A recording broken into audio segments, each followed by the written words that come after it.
fais briller ta lumière sur nous. Oh, chantons pour la gloire du ressuscité. Oh, fais briller ta lumière sur nous. Chantons pour le roi, pour la gloire du ressuscité. Fais briller ta lumière, fais briller ta lumière sur nous. Nous célébrons le roi pour la gloire du ressuscité. Ta lumière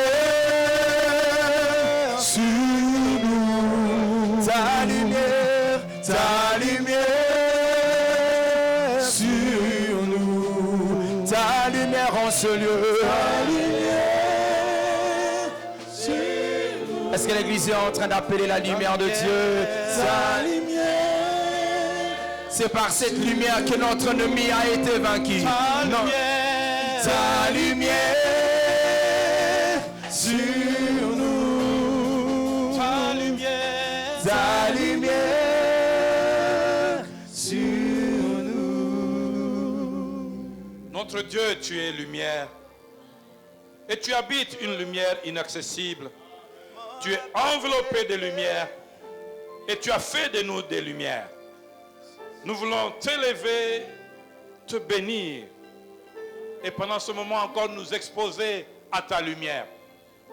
Comme il est écrit que par ta lumière, nous voyons la lumière. Nous voulons marcher éclairés. Afin que partout où il y avait les ténèbres, que les ténèbres fuient. Et que la lumière apporte la vie, la joie, la paix, le règne de Dieu. Béni sois-tu, ô notre Dieu. Car tu es celui qui appelle la lumière. Et quand la lumière est établie, l'ordre vient. Merci de mettre les choses en ordre en appelant la lumière. Que ta lumière soit et qu'elle demeure. Dans ce deuxième trimestre de l'année que nous commençons, que la lumière soit et que la lumière demeure. Nous le recevons au nom de Jésus et nous t'acclamons car tu règnes au milieu de nous.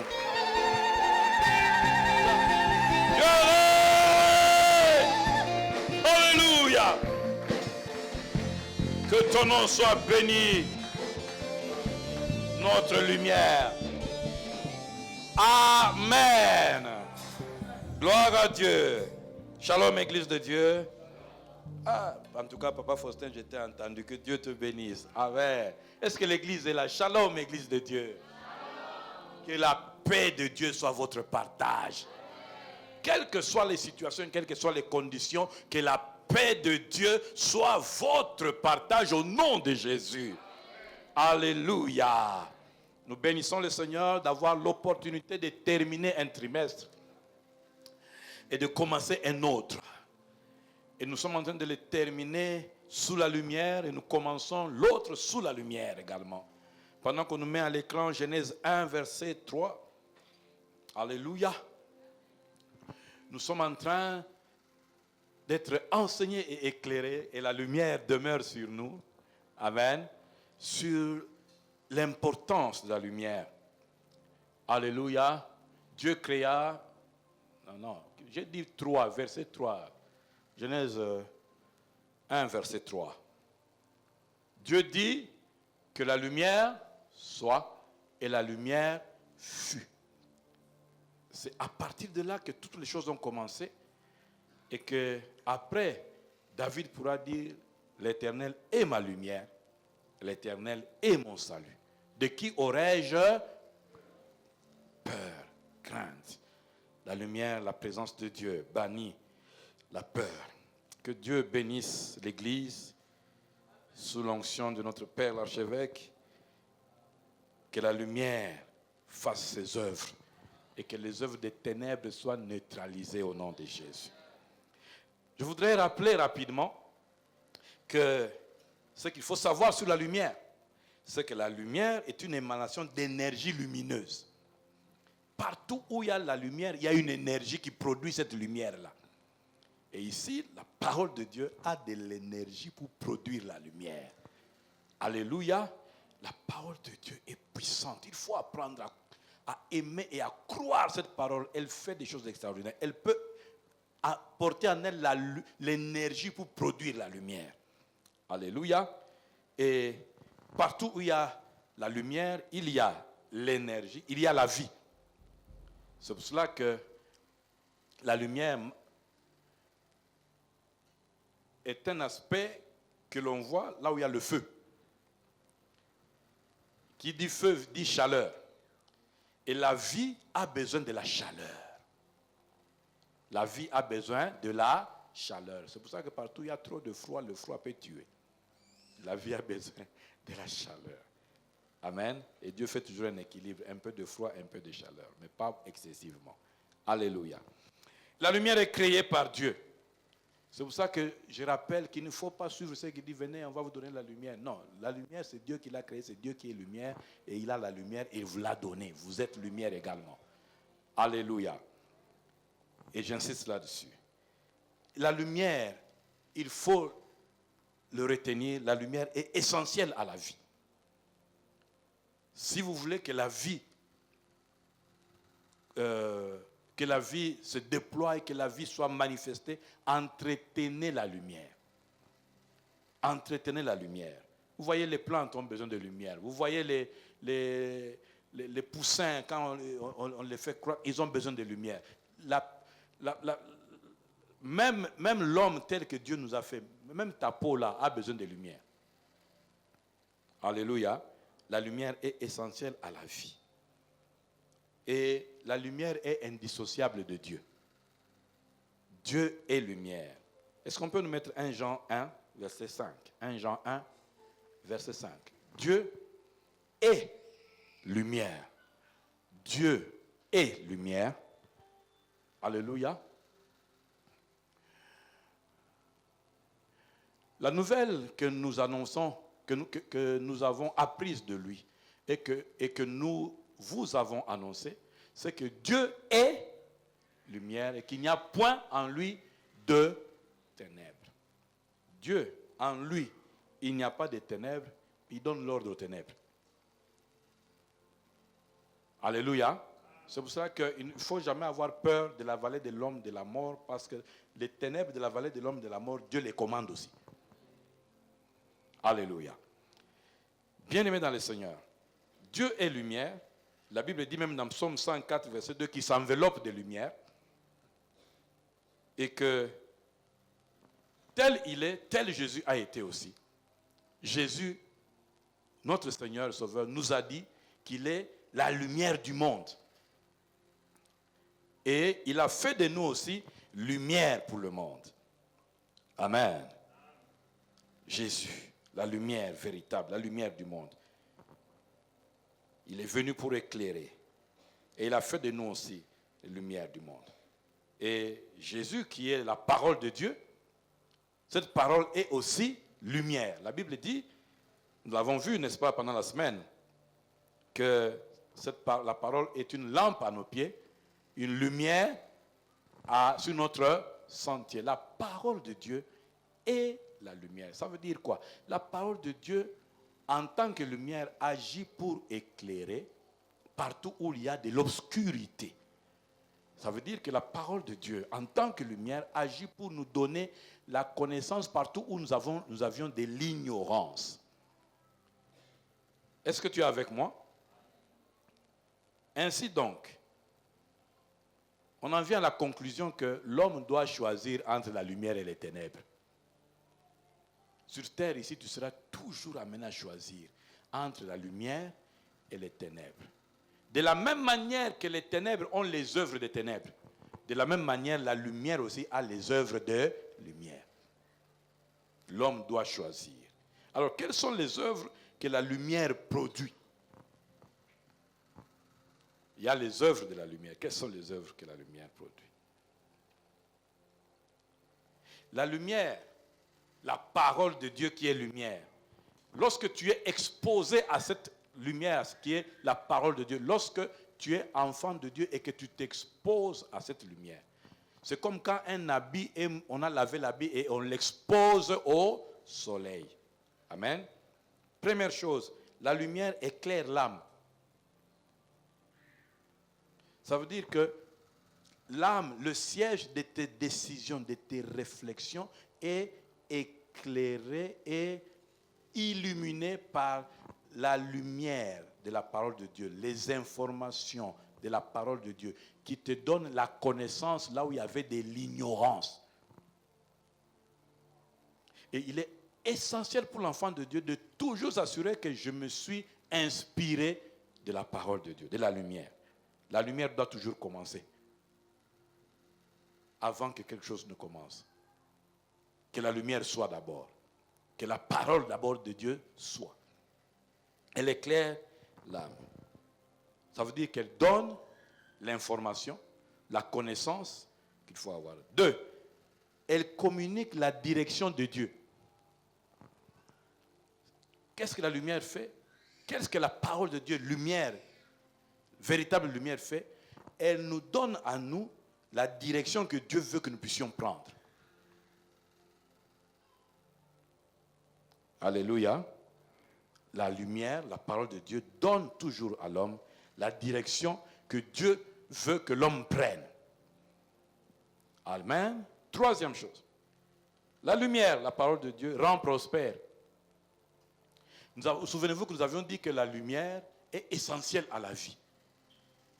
Pour que la vie prospère, pour que la vie se déploie, pour que la vie se développe, il faut qu'elle soit enveloppée, entourée de lumière. Ça veut dire que la lumière rend prospère. Ce qui revient à dire que tout homme qui aime les ténèbres, qui s'assoit dans les ténèbres, qui travaille dans les ténèbres, ne prospère pas. Tout enfant de Dieu. Je parle des enfants de Dieu, je ne parle pas des enfants des ténèbres. Tout enfant de Dieu qui choisit de fonctionner, de se déployer et de se développer selon les œuvres et l'emprise des ténèbres ne va pas prospérer selon Dieu. Alléluia. Qu'est-ce que je suis en train de dire? Je suis en train de dire que si tu es enfant de Dieu et que tu pratiques les œuvres de l'injustice, des mensonges, de l'impudicité, de toute forme de mauvais cœur, tout cela, par rapport à Dieu, tu ne vas pas prospérer. Mais tu vas dire, mais les païens font comme ça, ils sont le fils des ténèbres. Toi, tu es fils de lumière. Si en tant que fils de lumière, tu fonctionnes comme fils de ténèbres, tu ne peux pas prospérer. 4e, la lumière remplie de joie.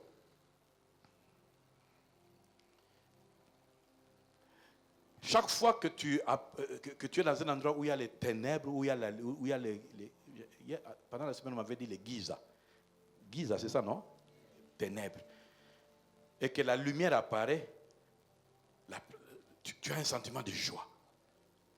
Pourquoi? Parce qu'il y a une assurance qui vient à la présence de Dieu. N'est-ce pas? Est-ce que tu es avec moi? Ça, c'est les œuvres que la lumière fait. Mais maintenant, par nature, ce que la lumière peut faire sur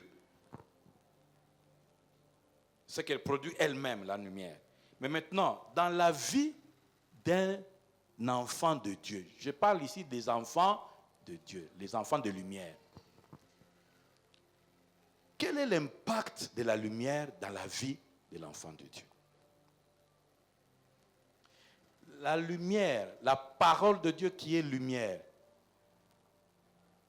impacte comment la vie d'un enfant de Dieu? Première chose, la lumière rend lumière l'enfant de Dieu. J'ai dit que la lumière fait quoi? Elle rend lumière l'enfant de Dieu. Donc, celui qui a entendu pendant tout ce mois ici, la lumière de Dieu, la lumière, il doit comprendre que moi-même, je suis devenu lumière. Est-ce qu'on peut nous mettre Ephésiens 5, verset 8?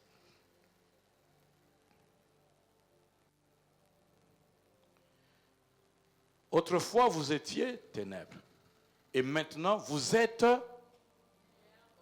lumière ou marchez comme... Voilà.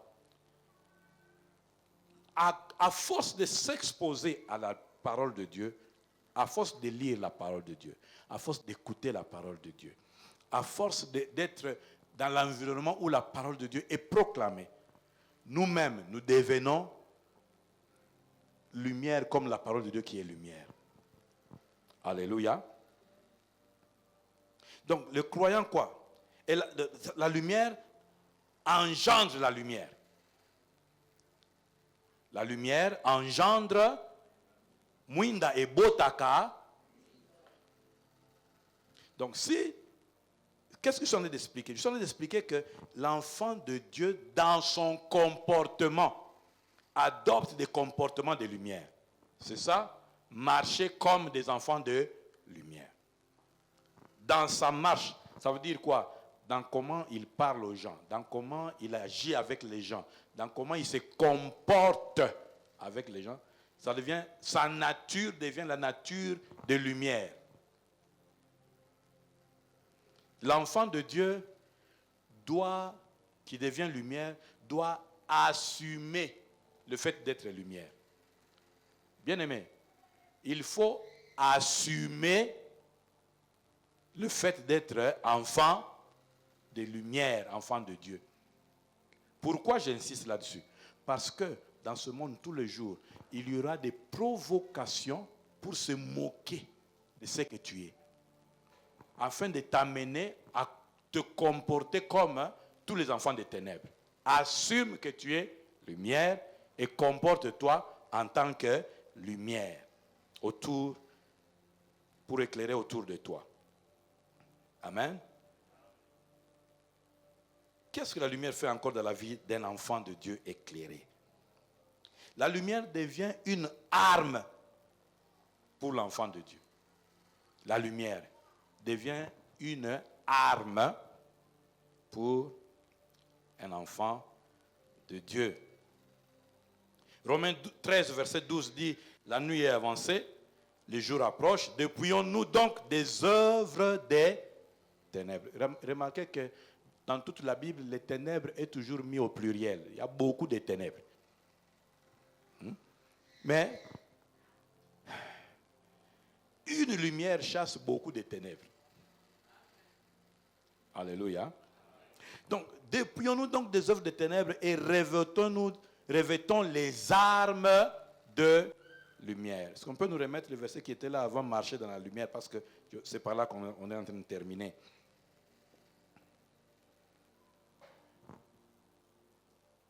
Dans l'église, dans nos familles, nous avons des problèmes dans cette génération ici. Beaucoup de supposés enfants de lumière marchent comme des enfants des ténèbres, produisent des œuvres des ténèbres, ne se comportent pas comme des lumières et ne s'assument pas en tant que lumière. Pour la simple raison que les œuvres qu'ils produisent sont des œuvres des ténèbres. Et c'est ce qui amène des conflits, des problèmes, des incompréhensions, des scandales dans les familles, dans l'église. Mais comment un enfant de lumière marche-t-il? Qu'est-ce que ça veut dire marcher dans la lumière? 3 choses. Non, mettons 4, on va terminer par là. Première chose, marcher dans la lumière veut dire pratiquer la justice. Faire ce qui est juste. On n'a plus beaucoup de temps, notez seulement 1 Jean 1, 5, jusqu'à, lisez tout le chapitre. Pratiquer la justice. Être juste. Quand vous réfléchissez, quand vous parlez des problèmes des gens, soyez juste.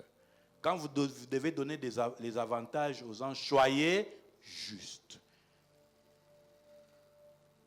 N'oubliez pas que la justice n'élève pas seulement la nation, mais partout où la justice est appliquée, la justice élève le milieu où il est appliqué. Ce soit la nation, la famille. Quand vous êtes injuste, vous allez provoquer beaucoup de problèmes. Marcher dans la lumière, c'est premièrement pratiquer la justice. Deuxièmement, marcher dans la lumière, c'est Aimez les frères. Aimez les frères. Kolinga. Bandeko. C'est toujours dans 1 Jean.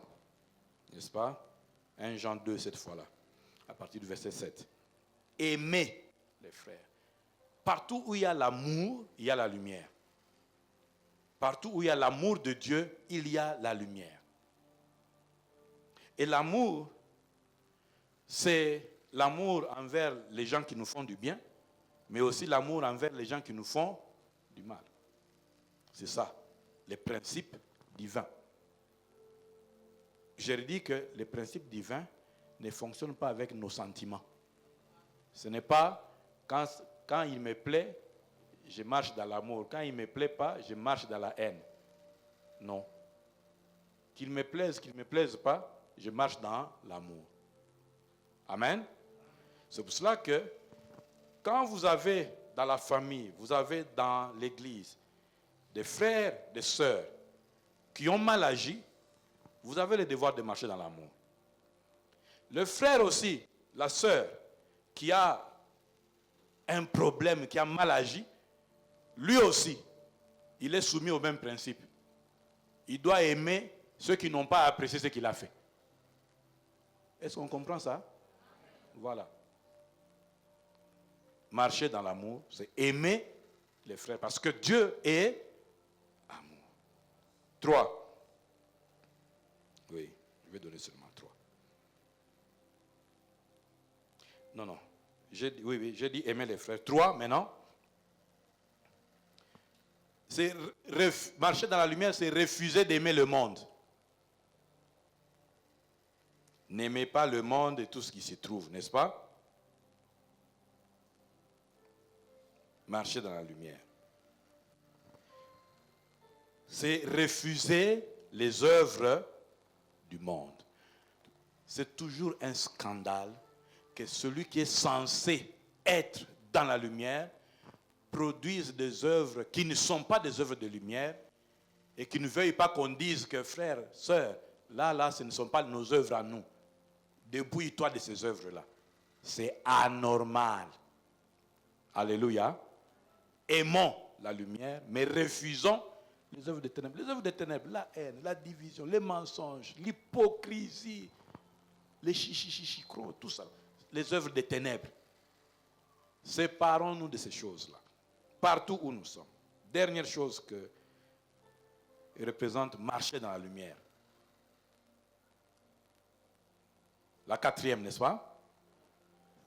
S'attacher à la foi en Jésus-Christ. C'est ça, marcher dans la lumière. Marcher dans la lumière est indissociable de s'attacher à Jésus-Christ.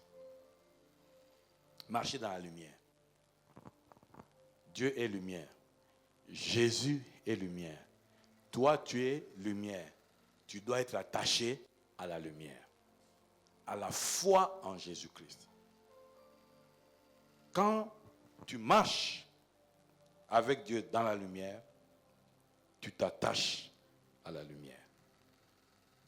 Et dès que tu es attaché à la lumière, les œuvres des ténèbres se séparent de toi. Parce que partout où il y a la lumière, les ténèbres fuient.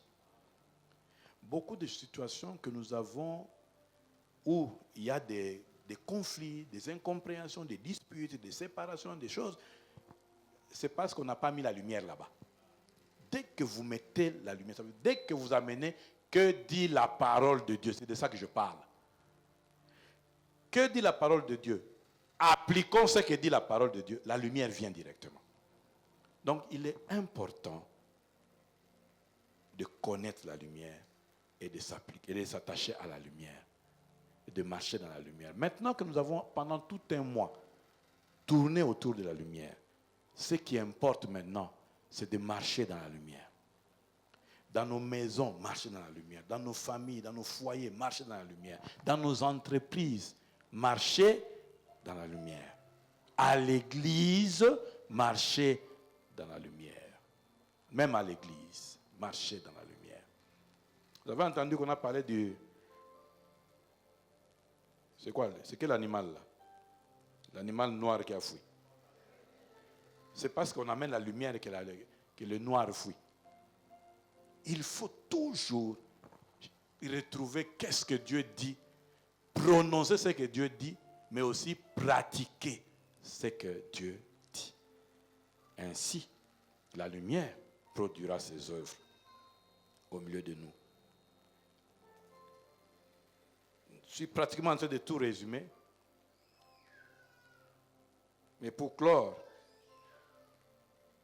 je voudrais insister sur le fait que celui qui est sous la lumière